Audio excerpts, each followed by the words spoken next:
ay ndaw lañu takkee seen bopp ci ak kuréel mu am ay sëti Baay Ñas ñoom ñëpp nag ñeneen lu leen yitteel nag moo di liggéeyal borom faydatu tijaaniya jaare ko nag ci seen kuréel gi nga xam ne ñu ngi ko tuddee les jeunes serviteurs de la faydatu tijaaniya maanaam nag ndaw ñi nga xamante ni kon ñooy liggéeyal faydatu tijaaniya ñoom nag saa bu gàmmu jotee dañuy teral gan yonente yàlla Muhammad sallallahu alayhi wa sallam yi di leen jox lekk ak naan Cheikh Tidiane Thiam kenn la ci ñoom.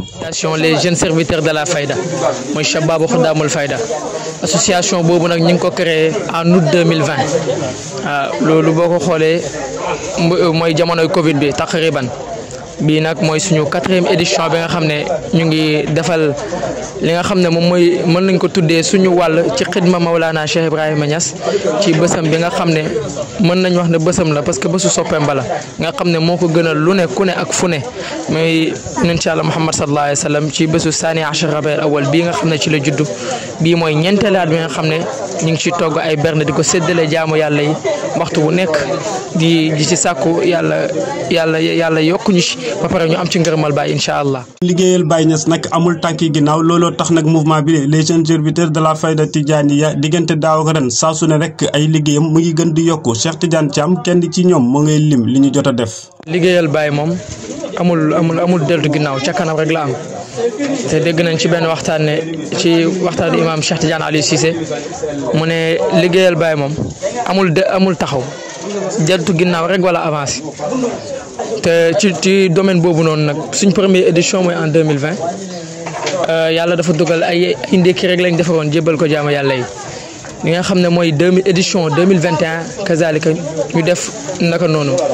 ñu def ay ndékki kase ki nga xam ne mooy 2022 mooy at bii nga xam ne moom la ñu weesu ñu décidé def reer parce que jàpp nañ ne booboo gën a mag mais ren yàlla daf ñu jàppale ci ndimbala yàlla ak ci barke Baay yàlla jàppale ñu ren ñu décidé def ndékki ak reer loolu dafay wane ne yokkute bi nga xam ne ñu ngi koy am ci liggéey bi te ni ma la ko waxee liggéeyal Baay moom amul dellu ginnaaw ca kanam rek la mën a am donc ñu ngi koy sant yàlla bu baax ci yokkute bi di ñaan yàlla mu gën a élargir nag gën a jëm kanam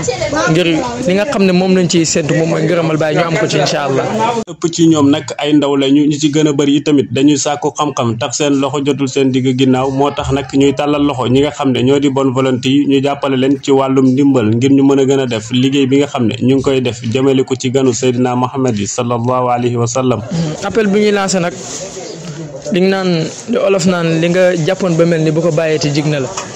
mooy di woo nit ñi ndax lii mbaax la mbaax mënu koo weesu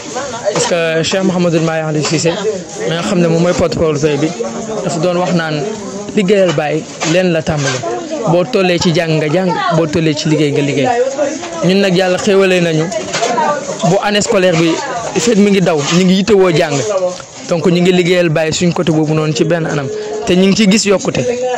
ndax la majeure partie d'entre nous newul ne sax élève bu redoublant kii nga sax nulaa nga sax mais la majeure partie d'entre nous mën nañu wax ne kenn mësut a échoué ci li nga xam ne yaa ngi koy dëgmal te tamit aussi li nga xam ne moom mooy waxtu wu nekk liñ ciy bëgg ñu ngi koy am incha allah te ci vacances yi période de vacances yi moom la ñuy choisir pour liggéeyal ci Baay loolu nag dañ ciy profité waale di lancer waale appel ñi nga xam ne ñooy suñu kilifa yi di leen wax ne ñu dalal seen xel ci seeni ndaw ci seeni doom bés bu jàng jotee ñu xam nañ ne octobre jot na jàng bi léegi tey mu tàmbalewaat ñu delluwaat ci bangu l'école yi comme ni nga ko farataal defee ñiy dellu ci majalis yi ñu def ko mais jamonoy vacances bii moom dañuy appuyé wu ci Baay ci suñu anam ndax li bon rek moom mooy toog ñàkk a def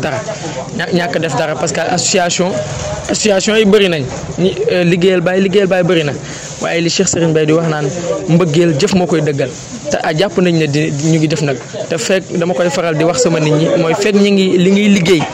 ñi ngi ciy jiital ne Baay rek la ñuy liggéeyal nañ ci génnee suñu bopp maanaam nañ ci génnee suñu bopp peut xam ne yëf yi du ñun Baay la fekk ñu ngi def loolu yokkute rek la ñu am incha allah te loolu ñu ngi koy gis moo tax ñuy wax bépp autorité ñu diñ ci jàppale chaque année yokkute bi ñuy am ñu ngi koy gis ci suñu biir sans pour autant yenn aide yu mag yi agsi ci ñun mais xam nañ ne bés bu yeneen aide yooyu ñëwee dinañ dépasser lépp li nga xam ne moom la ñuy njorte incha allah.